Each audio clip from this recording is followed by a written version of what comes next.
Dan yang mereka mengatakan Muhammad bin Abdul Wahab ya, yang membersihkan Jazirah Arab dari banyak sembahan-sembahan berhala. Kalau kita baca bukunya, nggak pernah saya pelajari secara khusus itu di kelas, nggak pernah.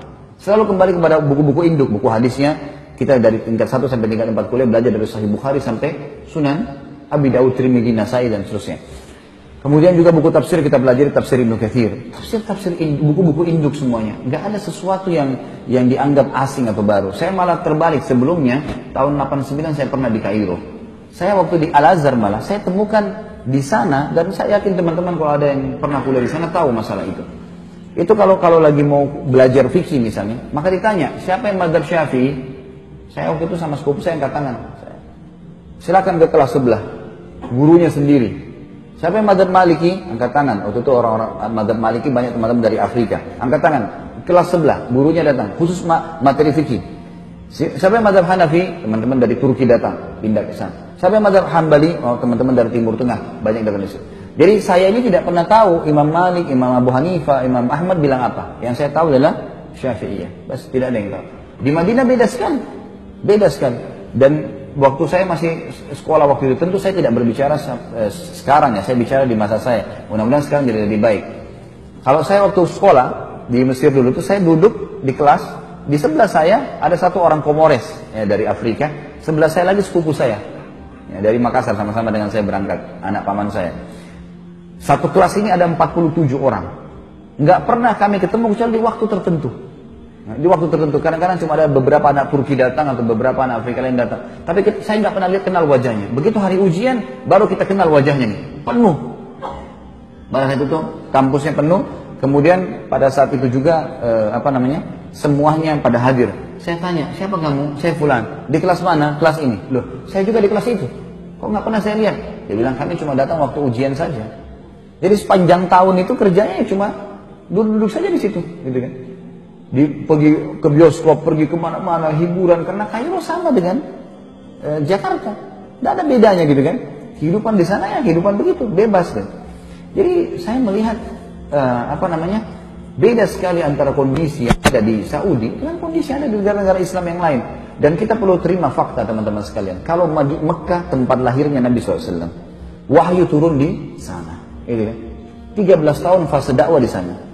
10 tahun penyempurnaan Al-Quran dan meninggalnya Nabi SAW, dan Nabi masih punya rumah sekarang bisa dilihat, ada masjidnya di Madinah.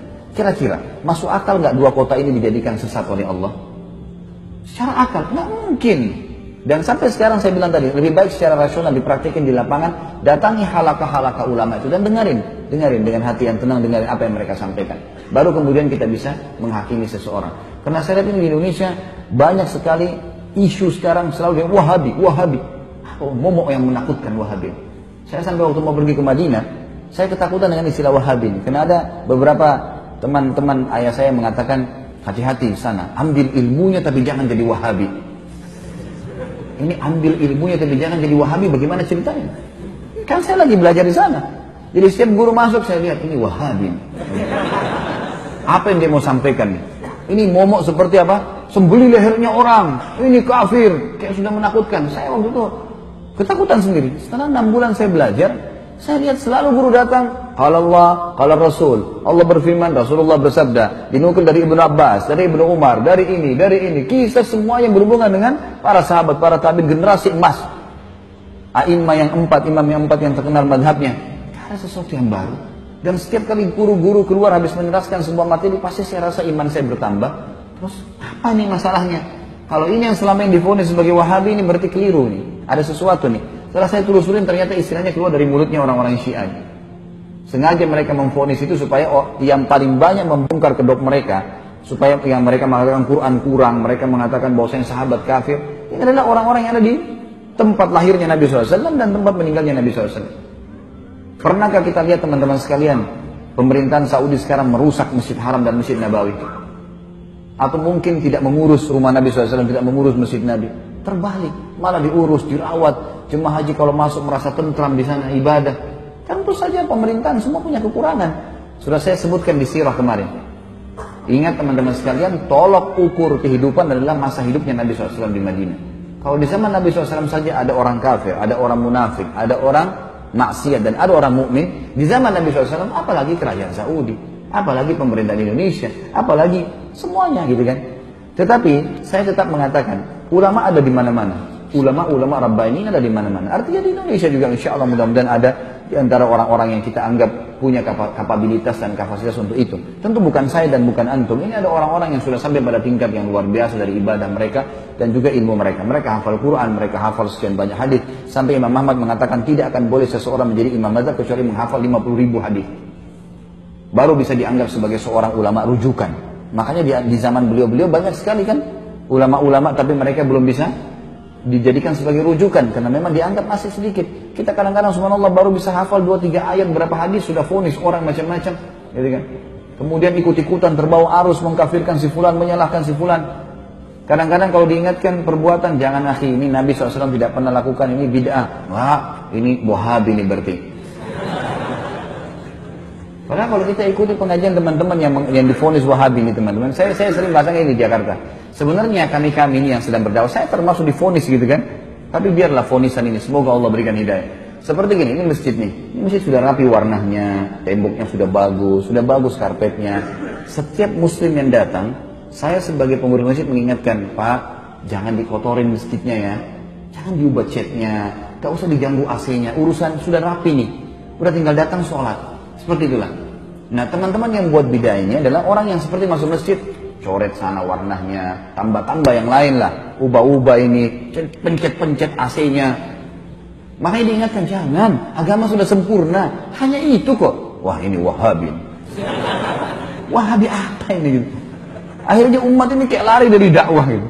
Tak boleh teman-teman sekalian, akhirnya ini memecahkan umat yang luar biasa, terpecah kemana-mana. Baik. Kalau diingatkan, antum mau dengar, alhamdulillah. Kalau antum merasa diri antum benar, fadhal, jalani. Kalau teman-teman ini misalnya diingatkan, jangan akhi, ini karena tidak pernah Nabi SAW melakukan. Enggak, tapi ini, fadhal, silakan. Tapi ingat, di muka bumi ini kita seperti orang yang sedang belanja di supermarket. Setiap orang di antara kita boleh pilih produk yang dia mau, tapi lewat kasir. Hati-hati.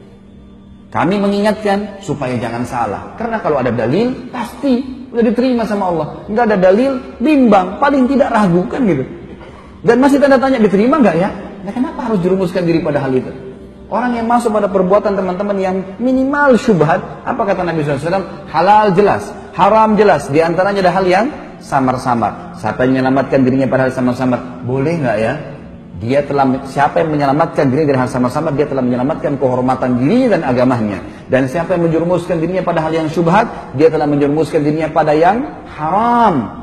Seperti pengembala domba yang bawa domba-dombanya di ladang rumput, yang rumputnya lebih tinggi dari dombanya, sehingga dia tidak tahu domba mana yang dicuri oleh serigala. Berarti dalam Islam cuma ada halal, ada haram. Syubhat pun masuk di sini. Ragu pun nggak ada dalilnya, atau mungkin lemah, ya sudahlah, gitu loh. Ini enggak langsung divonis saja langsung ini. Sekali lagi teman-teman, kalau dianggap ini adalah perbuatan, nggak apa-apa lah, ya sudahlah. Jangan jadikan perpecahan umat. Gitu kan? Yang ini perlu diketahui. Ini ulama yang pertama, Rabbani. Ada ulama yang memang ini istilah dari para ulama waratha. Ulama waratha ini orang-orang yang terwariskan istilah ulama pada mereka. Gitu. Tapi orang-orang ini tidak punya kapasitas untuk itu. Saya kasih contoh kayak kita di Indonesia kan, maaf, gelar ustadz. Ya, ini mudah sekali kan, siapa saja bisa bicara sedikit agama, ustaz.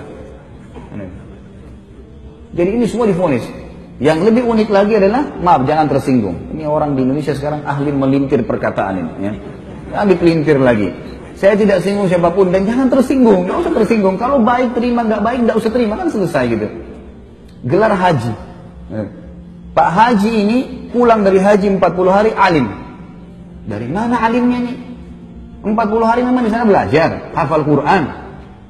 Kalau kita lihat jemaah haji kita datang ke sana, tinggal di hotel, pergi sholat di masjid, dan kebanyakan nongkrong depan hotel, masih banyak merokok di situ, ngobrol-ngobrol. Pulang tiba-tiba jadi alim, dari mana ini disulap ini? Hah? Bagaimana caranya bisa tiba-tiba berubah ini? Dan kita vonis, oh ini berarti seorang alim. Yang banyak terjadi di Indonesia, dan ini kita sayangkan sekali. Kalau khatib tidak hadir, baik silakan Pak Haji gantikan. Itu semua Pak Haji silahkan, tidak ada yang larang, asal dia punya kapasitas ilmu silahkan. Tapi dia naik bicara, banyak orang yang bisa terjadi fakta. Nah, kemudian dia turun dari mimbar, dia tidak mau lagi mengatakan tidak tahu, semua tahu. Dan yang jadi masalah pengikutnya fanatik, walaupun salah. Nah ini yang jadi hal yang luar biasa. Ini namanya ulama waratha. Ada orang kakeknya kiai, ayahnya kiai, anaknya jadi kiai otomatis. Dari mana ini otomatis? Ilmu itu harus dipelajari, nggak bisa. Kan itu. Ada yang ketiga, yang terakhir, ulama su. Dan ini Nabi SAW sebutkan, akan datang nanti satu zaman di mana umatku dipimpin oleh ulama su, ulama yang buruk. Kok ada ulama buruk? Apa maksudnya? Kata Nabi SAW adalah ulama yang memanggil umat ini pada kesesatan. Mereka diberikan julukan ulama, tapi mereka ngajak orang-orang untuk berbuat hal-hal yang dikarang-karang sama dia, buat cara ibadah sendiri, nggak butuh dengan syariat. Gimana caranya nggak butuh syariat? Kita butuh Al-Quran dan Sunnah, panduan. Nabi SAW mengatakan, telah aku tinggalkan kepada kalian dua perkara, kalau kalian berpegang teguh padanya tidak akan pernah salah selamanya. Kitabullah wa sunnati. Yang kita sayangkan sekarang memang banyak orang juga. Ini satu hal yang perlu kita garis bawahi, supaya kita paham teman-teman sekalian. Sekali lagi tidak menggurui, ya. Al-Quran dan Sunnah, semua sekarang sekte dalam Islam yang mengatakan saya Muslim, kemudian saya disebutkan kepada kelompok tertentu, kan kami juga punya Al-Quran dan Sunnah, gitu. Baik, semua orang memvonis punya Al-Quran dan Sunnah, tapi permasalahannya ada satu kalimat yang mestinya kita tempelkan dengan itu. Apa itu? Sesuai dengan pemahaman para sahabat. Maksudnya para sahabat. Al-Quran turun kepada para sahabat. Banyak ayat turun kepada para sahabat. Hadis-hadis Nabi SAW disebutkan di hadapan para sahabat. Berarti kalau kita kembali kepada tafsir, kita kembali kepada hadis Nabi SAW, lihat perkataan para sahabat. Itu yang penting. Kita sekarang nggak ayat Al-Quran kita vonis sendiri. Banyak orang-orang yang akhirnya menyalahkan orang lain karena masalah ayat dibaca, oh ini maksudnya begini, sudah selesai, dihakimi sama dia. Atau ini hadis begini, kemudian langsung divonis sama dia. Padahal sebenarnya tidak kembali kepada pemahaman para sahabat. Ini yang Allahu a'lam, yang saya tahu akhirnya membuat umat ini banyak kemana-mana pemahamannya. Dan banyak di antara mereka mengatakan, itu kan zaman sahabat. Sahabat juga bisa melakukan, kenapa kita tidak? Tentu saja sahabat melihat Nabi SAW. Apalagi Khulafaur Rasyidin, gitu kan? Buktinya Utsman bin Affan boleh buat susun Al-Quran. Dan zaman Umar bin Khattab dijadikan tarawih 20 rakaat. Siapa mereka? Khulafaur Rasyidin. Kata Nabi SAW apa? Alaikum bisunnatin wa sunnatu khulafaur rasyidin min ba'di. Addu alaihi bin nawajid. Berpegang pada sunnahku dan sunnah khulafaur rasyidin. Antum masuk khulafaur rasyidin? Kan tidak kan? Nah, iya. Mau disamain perbuatan dia dengan Utsman bin Affan radhiyallahu anhu, dari mana ini? Tidak bisa ketemu. Ada dalil menjelaskan masalah itu kan? Berpegang teguh pada keduanya walaupun dengan gigi geram kalian. Abu Bakar, Umar, Utsman, Ali yang disepakati khulafaur rasyidin, sunnah mereka yang kita ikutin. Perbuatan-perbuatan mereka. Contoh yang mereka lakukan, bukan kita teman-teman sekalian, gitu kan? Jadi kita harus jangan tarik, oh itu buktinya sahabat bisa buat, kita juga bisa buat. Nggak bisa. Pada saat itu para sahabat ada, masih hidup dan mereka sepakati untuk itu. Ini yang perlu kita ketahui. Allahu a'lam.